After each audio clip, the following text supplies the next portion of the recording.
Рассуждений на тему патриотизма немало, но однозначным остается то, что любовь к родительскому дому является основой любви к родине. Благодаря насыщенным мероприятиям в рамках Всероссийской образовательной патриотической программы «Дорогами Победы» сибайские школьники смогли прочувствовать далекие события военной эпохи. О вкладе в великую победу жителей Горняцкого поселка и зарождении города ребята узнали из многоуровневой экскурсии. Для участников проекта помладше городским краеведческим музеем подготовлены материалы для изучения краеведения, флоры и фауны нашего региона, а также занимательные экскурсии.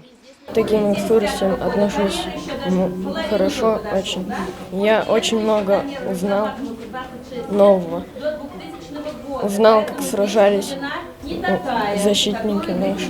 Это очень полезно для нашего поколения, чтобы узнать поближе свою историю и как другие относились к своему патриотизму. Я поняла, что наш народ очень силен, и я патриот нашей страны.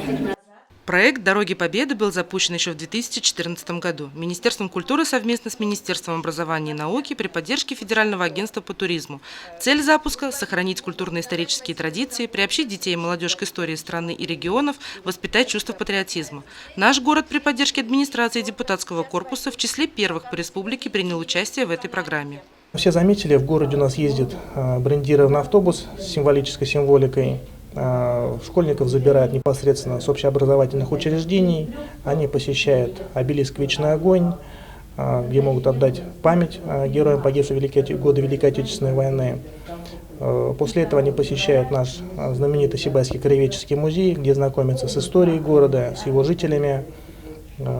После окончания посещения музея они едут на карьер, где экскурсовод в доступной форме рассказывает о том, как становился наше градообразующее предприятие города, как добывается руда, как она перерабатывается. В этом году мы планируем охватить около 2000 школьников. На данный момент, насколько мне известно, проехало уже более 1500. В свою очередь хочу отметить, что для школьников эта акция проводится абсолютно бесплатно. Все расходы на себя взяло Российское военно-историческое общество. Следует отметить, что вклад в формирование гражданской осознанности – это долгосрочные инвестиции. Результатом сегодняшних образовательно-патриотических программ станет незыблемая уверенность в безопасности будущих поколений.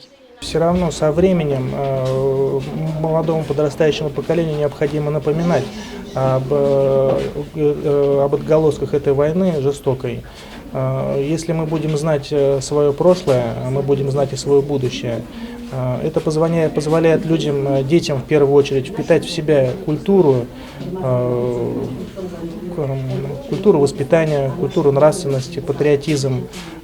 Дети знакомятся не только, они же узнают о своей родной земле, о Сибае. Среди горожан есть те, кто спустя многие года не задумывался, чьи имена высечены в памятных табличках в Парке Победы, что за капсула заложена в городе с письмом потомкам, благодаря чьей инициативе были открыты подземные разработки. И печально, что в повседневной суете кто-то никогда не был на смотровой площадке главного трудового достижения нашего города – карьере.